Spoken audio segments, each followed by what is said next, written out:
Copa America. I swear I didn't know what this was a week and a half ago until my wife told me that Colombia beat Panama and they're going to be in the semifinals and that they were coming to Charlotte. But this is how I went from this innocent guy who just didn't really know much about soccer or really liked soccer and became someone who respects soccer and all the things that go with it. I know it's about a 10-minute video, but I hope you guys enjoy the experience. Just a little lead up to this Copa America and everything that I read, you know, people sleeping outside the hotel where the players were at, crowds and crowds of people just waiting for the players to come from the airport and following their bus.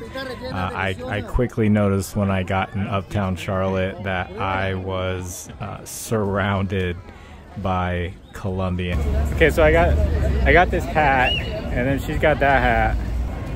I'm the only gringo out here. That's not true. Nobody from Uruguay is out here. The city of Charlotte was just completely getting taken over by Colombian people. It was like almost like I was in Colombia. Just gonna let you just listen to the noises of these horns that are kind of annoying, but it's kind of cool at the same time. Just see all this.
I just want to pause right here with something that happens next. Something I've never witnessed with the United States national anthem. You know, we go to events and we have someone that will sing and, you know, we'll put our hand across our heart, sometimes take our hats off. You know, a couple of people will be singing.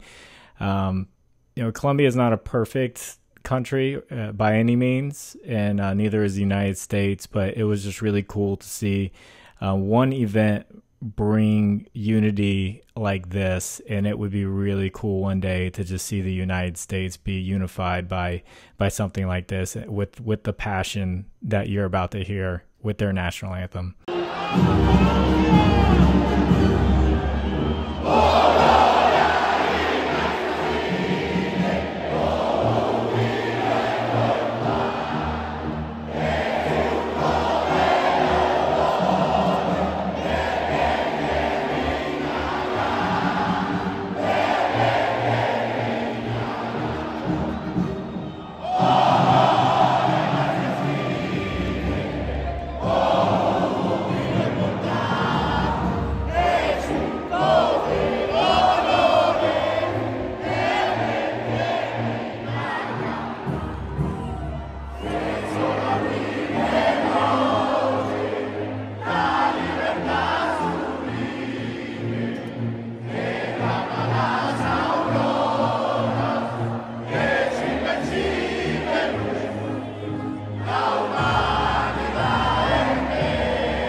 So it was time for the games to begin, and you know, I don't know too much about soccer. I do know the basics, but I saw a lot of injuries, like this guy just laying on the ground. And then, you know, we had two guys at once just laying on the ground. I know they're just trying to take up time, and this guy too. But then this happened.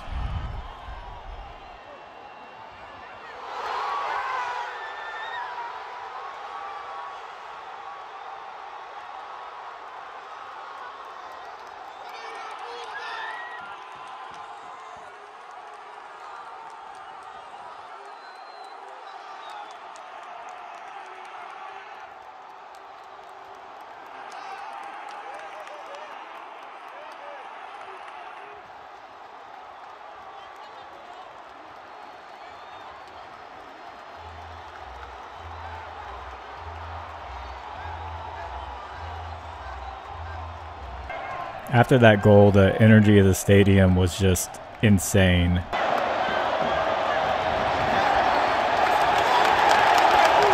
But at the end of the first half, you see this guy down. Someone got a red card. I didn't know what that really meant at the time. So you guys might laugh at me, but yeah, I didn't know this was that big of a deal to get a red card. I remember being a kid and watching soccer. I thought them handing out cards was actually kind of cool, because at the time, you know, I was collecting Pokemon cards, and I was like, you know, they get a foul, they get handed a card, but getting a red card means the player gets ejected and you can't replace him for the rest of the game. So that means Colombia, who was up 1-0, had to play the second half of the game down a player, like 10 to 11 players. I know in hockey, you know, like a player will go out for a minute or two, depending on the severity of the you know, the penalty, but the rest of the game is kind of insane for something so small. It's not like he went and just broke someone's leg or anything like that. So I thought that was just pretty crazy. So Colombia pretty much had to hold on to that 1-0 lead for 45 more minutes, which kind of deflated the crowd a little bit. So I didn't film much of the second half, but I got the waning minutes where Colombia is holding off Uruguay from scoring another goal. They held on for the 45 minutes, and they added 7 extra minutes to the end here. So you just see the crowd, you know, going crazy over them, you know, holding on to this lead.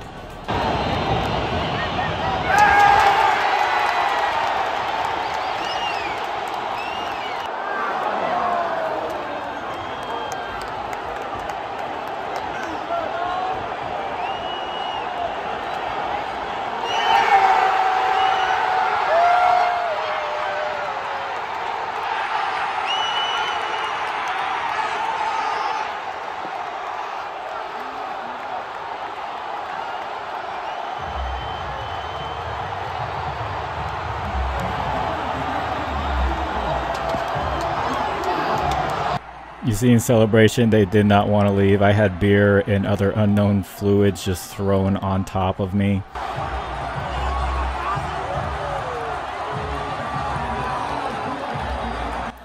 And then something crazy happened. I looked down at the lower deck and just started filming a fight. I thought it was just a regular fight, but I later learned that some of the players had actually gone into the stands. You'll see a guy in a black tank top who I'm about to point out. His name is Darwin Nunez, and he was trying to fight some of the fans.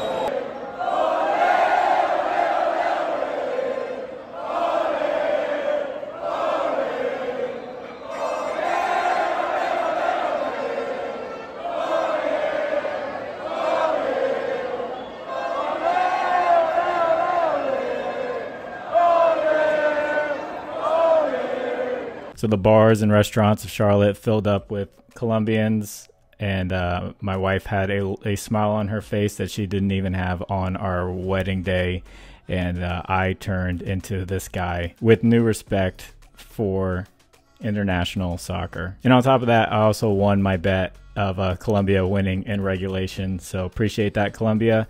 Good luck in the final against Argentina. I know it's going to be a tough one.